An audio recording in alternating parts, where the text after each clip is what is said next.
Hey, it's Mike. Thanks for tuning back in. Another Grail pickup.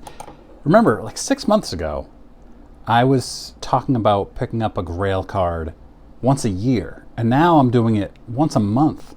And there's a reason for that. I've stopped buying or significantly reduced the purchasing of the $1 to $20 cards because I think I have them all. And I've focused largely on the big boys. I have a list which I'll be rolling out in July. Now that I'm a day away from having the entire month of July off, minus 2 days. So there are some bigger cards I want, and I have been focused on them. This one is one I have been looking at for well over a year now, and I'm just going to show you and we'll talk about it. First of all, if you, like me, are a card buyer, you should have good supplies. And this video is sponsored by, in my opinion, the best supply company out there. Brand new, very small, very tiny company, but amazing prices and amazing products. This is the Penny Sleever is what they're called. You can get 10% off your order on the website thepennysleever.com using my code JWH. This is their semi-rigid, which are amazing. Here is a sample of the top loader that he sent me. There's their logo.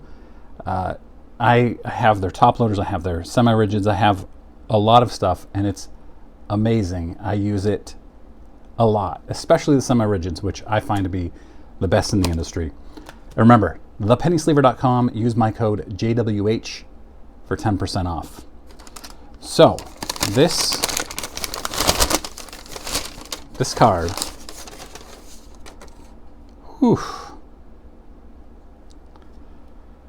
Mike Trout, rookie, 2011 Topps Update, PSA 9. Now, the 10, PSA 10 goes for, I don't know, $1,000 or more. I decided a long time ago I wasn't going to chase after the 10 because it's too pricey. The 8 goes for like $300. The 9 goes for $350. So I just decided, why would I go after the 8 when it's barely cheaper than this? Now, the 9, when Trout was lighting up, leading the American League in home runs, leading Major League in home runs, I think, at the beginning of the season, this card was going for like $470-ish. He got injured, and it plummeted, and I got this for $320.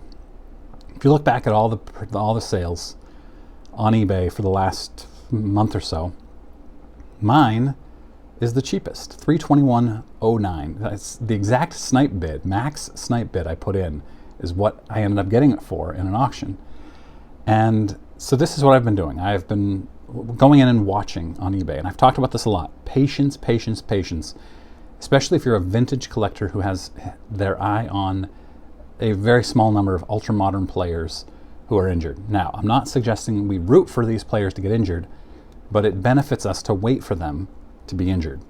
And I don't want Mike Trout to be injured any more than I want Mookie Betts to be injured. They're two of my favorite players of this century.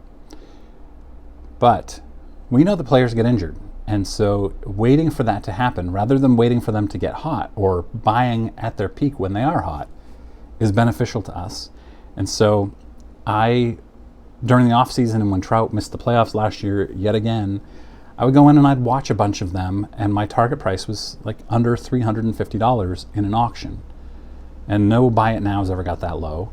So I just watched a lot, and I was patient, and I would put in snipe bids that wouldn't win, and I would move on to the next one. Put in my max snipe bid, lost, okay, move on to the next one.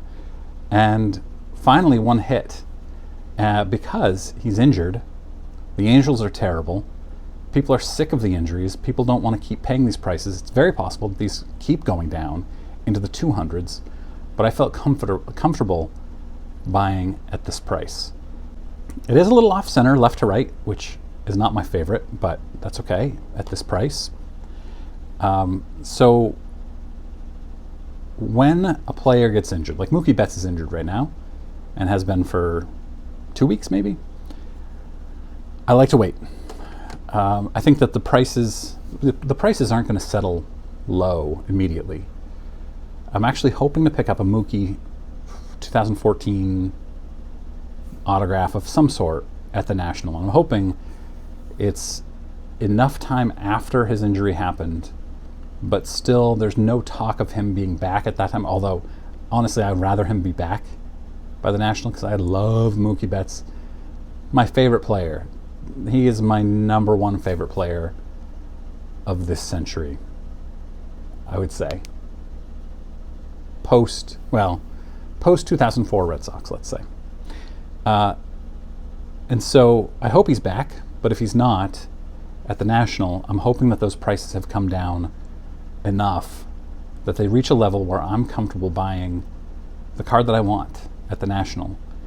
I don't want to pay peak prices. I don't want to pay in prices that are inflated by his. I would rather wait. Let's say this. It's easier to buy vintage cards now and better because these players, nothing that could happen is going to artificially inflate or deflate their prices. They're not going to get injured. They're not going to miss games. They're not going to miss the playoffs. They're not going to have their performance sullied by a bad postseason. They aren't going to, on the reverse side, have an amazing tear where they hit 22 home runs in 43 games like Aaron Judge has, and their cards shoot up in value again. And so with vintage cards, you don't really need to have that type of patience, whereas with ultra modern, you do. And then that turns into, how do you wait for an auction and wait for the right price and put in your max bid and be happy with that max bid? Many hours later. All right, somebody came in and now hours have passed, and I don't remember where I was. So let me just sum this up. For common cards, which the Trout, let me see, now it's buried under stuff.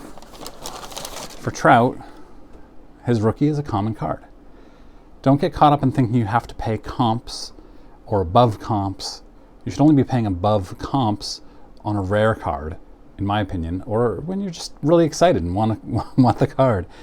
I was really excited and wanted this card, but I wasn't willing to overpay for it, so I waited. Now, if you think about it this way, I saved about $150 by not buying the card in April, and I'm buying one big card per month at this point. If I save $150 per card, which I'm not, but let's just pretend, $150 per card per month, that's about $1,800 per year. And I consider a big card to be $300 or more. That's 6 more cards I could get every year. 6 more big cards I could get every year.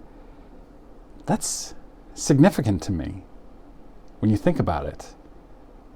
I don't know.